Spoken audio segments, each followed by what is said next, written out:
Mother, save me. Father, save me. The gods are down here. It's the six of us, you hear me? Y'all know me. There's a thin line between love and hate. And as much as I love Game of Thrones, there are some things that I hate about Game of Thrones. But other than the last couple seasons, there's people that I hate. I absolutely hate. And I've been praying with God to deal with my heart about this. Because it's just, I don't know, it's festering inside me. You know, and it's not simple. You know, like Cersei, that's easy. A lot of people hate Cersei Lannister. That's easy to hate. She's necessary for the plot of the story. I don't necessarily hate Cersei. Do I care for her? Did she agitate me? Did they hold on to her character a little too long? It's all right. It's all right. Yes. Cersei should have died a long time ago. Or the mountain. I don't hate the mountain. I really kind of want to be the mountain. I mean, I'm 6'3", 280 pounds, but I wish I was like 6'9", 6'10". 400. Know what I'm talking about? I wish I was the mountain. I don't hate the mountain. A little bit. It's wrong what he did to the Hound, to Gregor Clegane. That's one of my favorites. But anyway, people I hate, I'm going to jump it off. Janos Slynt. You can stick your order up your bastard Slynt. ass. I hate him with my whole heart. Dear God, please help me with this hate that I have in my heart. I hated Janos Slynt for many reasons. He was a coward. He was a plague. He was an infestation to the story. I hated him when he betrayed Edward Stark. I hated him when he was taking bribes and sending Sansa up to get her butt whooped. I hated Janos Slynt. I hated him. I hate him. I was glad when they sent him to the wall. And then he was such a coward. He was so scary. He went in the hood. He went in the hood with the women, or the woman. But he went ahead during the whole battle. Then they had the nerve to challenge my boy Jon Snow, all because he didn't want to go to another castle. Whew, the way my heart sung when Jon had his head chopped off. Lord.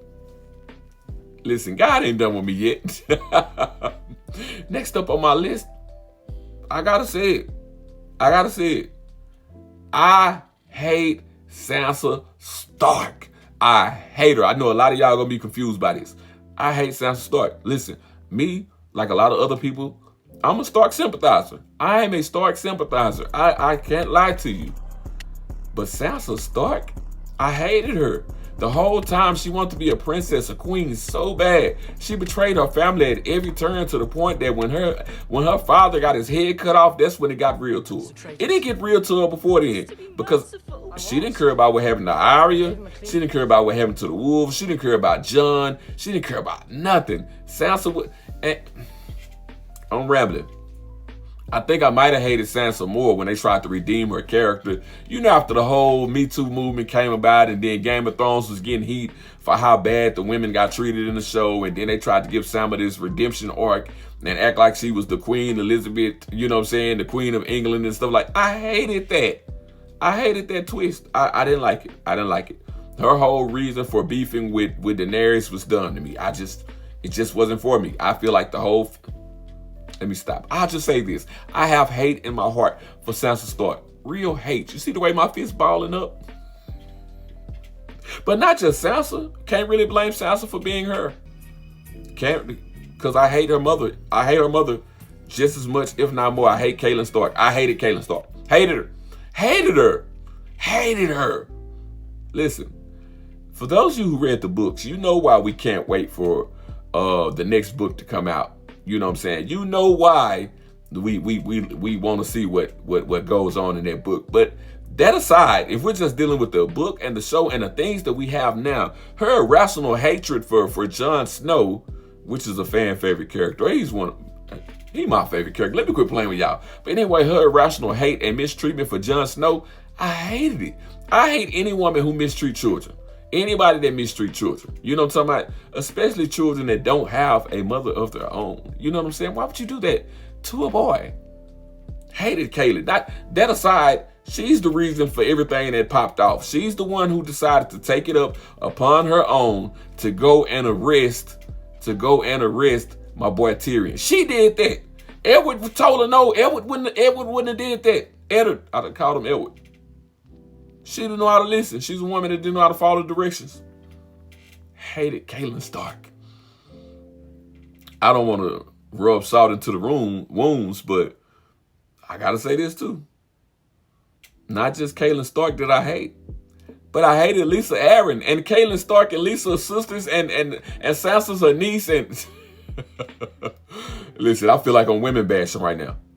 But honestly, Lysa Arryn is the reason for all of this. I mean, Littlefinger's the reason, but Lysa Arryn, without Lysa Arryn, Littlefinger could have did what he did. And she did it all because she was in love with a man that was in love with another woman that didn't want him at all. Lysa Arryn did it for nothing. She was good. She had a proper castle up in the clouds that nobody could get to. She was great. And she was breastfeeding that boy till he was about 7, 8 years old. I know them titties was long and saggy. But I hated Lysa Arryn. I love when they threw her out, when she got threw out that sunroof or sunfloor or whatever it is. I was joyous. I was joyous. But Lysa Arryn isn't it. You know what I'm saying? Though I think I'm done with the women now. I think I might be done with the women. Out, Satan! Out, I say! Take days above with you, I rebuke you, out! Next on my list, I got Theon Greyjoy. I hate him. I hate Theon Greyjoy. I hate every version of Theon Greyjoy. Every version. He was never redeemed to me. I know he's redeemed to some of y'all. I seen y'all. He wasn't to me. The first Theon that was real snarky, sarcastic. Didn't like him. The one that betrayed Robb Stark trying to get in good with his Greyjoy family. Didn't like that Theon Greyjoy. After he took the castle and faked like he had the kids burned. Didn't like that version. And I didn't like the version that really set up and tricked and then had him halfway flayed, had his penis cut off, fingertips, all types of stuff. Like that leads me to another Greyjoy. I hated Euron. Listen, in the books, I actually like Euron Greyjoy. I actually like some of the Greyjoys. I can't remember his brother's name at the moment. It's been so long since I read the books. I might go do a reread. But I actually like the Greyjoys. I like what Euron Greyjoy's intentions are in the books. What he set up to do in the books. I love that. What the show did with Euron Greyjoy, that was whack. That was trash. I bonked the queen. I killed such and such. I killed the king. That was trash. They made his character weak, whack, trash, weak sauce. It was damn near pointless. He took out a dragon. He had sex with Cersei. That's what Euron Greyjoy did. And I can't act like him taking out a dragon was a small thing, but it just never made me feel like, oh my gosh, Euron Greyjoy is just this major threat, this major character that's done so much evil, and we got it in the books. Oh, Euron Greyjoy is jacked up. He is jacked up. He is a great character in the books. So, probably not even worth your time. Back into the rescue. My mama wanna know why I do what I do.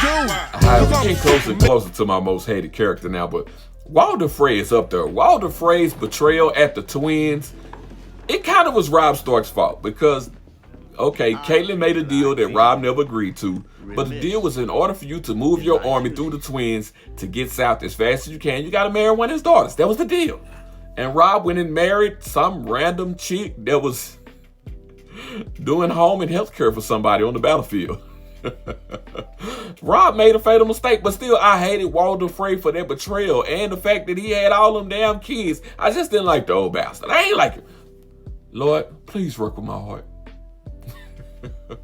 Next up on my list, I got Ramsay Bolton. Oh, I hated Ramsay. Ramsay is a sick, maniacal bastard. Like, Ramsay Bolton is... I don't know who we could compare Ramsay Bolton to, but anyway, Ramsay Bolton was a disgusting, horrible person. Not only did he grape, or whatever you call it, Sansa Stark multiple times, but I think he might have did it to Theon a couple of times too. Like, Ramsay was a sick, maniacal individual. The Battle of the Bastards, I love the way he died. Like, I was happy to see him go. I did not like him. I want to see how the books do him. I hope he gets torn apart. You know what I'm saying? Like, getting ripped apart by dogs was an awesome thing in the show. But I want to see it because I hate him. I hate him. I keep looking up. Next on my list, it has to be Joffrey Baratheon. Y'all knew this was coming. Joffrey Baratheon may have been only 13, 14 years old, but the little dude was messed up. He was messed up. And maybe because he was a child of incest. You know what I'm talking about? You know, they talk about how all the Targaryens was messed up, but listen, them first little Lannister incest babies, they was throwed off. They was throwed off. I think, you know what? I take it back because the sister might have been okay. We just never got a chance to see that. The little baby boy was so young and green, and I ain't gonna lie, I laughed when they pushed him out that window. I did. It was kind of like when Braveheart, when King William pushed his son boyfriend out the window. I was like, whoa, wait, I wasn't prepared for that.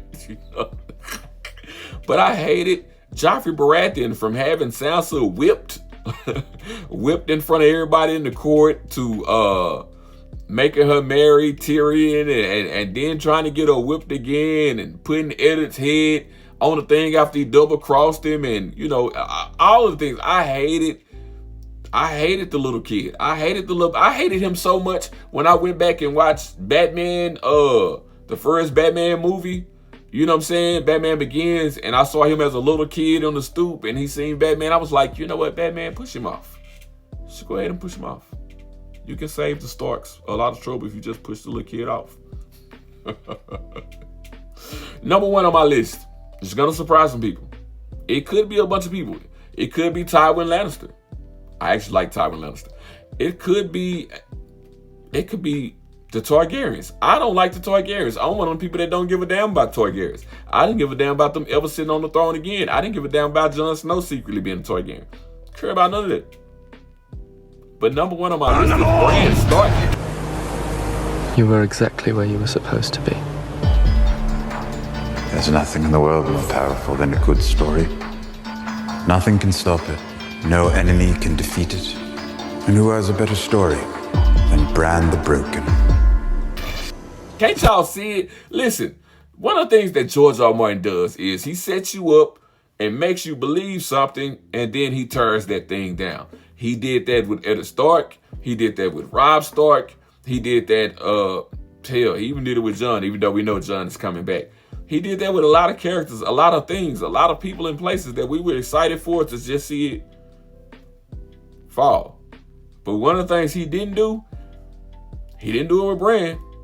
Well, he did do it with Bran. He built up Bran Stark so much that we started following Bran and said, you know what? Bran is going to go over this wall and Bran's going to get the answers. Bran is going to be the reason we find out what happened, why it happened, and why everything is going on. Bran is going to be that. Bran is going to be the person that comes back and tell us how to win and how to defeat the Night King. We need Bran Stark to make it over that wall. And we hate the fact that he got pushed off the side of that tower when he don't have no legs. Like, we had empathy and love for Bran Stark when we followed him. Little did we know that when Bran Stark became the three-eyed raven, he would become the devil. He would become evil. Bran put all of these things in motion so he could become king of Westeros. Can't you see it? Don't you see it? It wasn't necessarily good versus evil. I mean, the Night King had to be stopped. But outside of that, Bran put everything in motion so that he would one day be king. Everything that Jon went through and everything that Jon suffered and all the other people, Bran set all of that in motion with his dreams and his visions that the three-eyed raven people was giving him, with the messages that he gave to Sansa and Jon and Arya and all of the people once he got back to the castle. Like, Bran put it all in motion. He had been doing it since, I don't know how far back the three-eyed raven can go back, but he had been doing it for a long time, unbeknownst to, you know, everybody else. Bran is really the evil of the show. He is really the villain. Really the villain. That's all I got for y'all. Junior.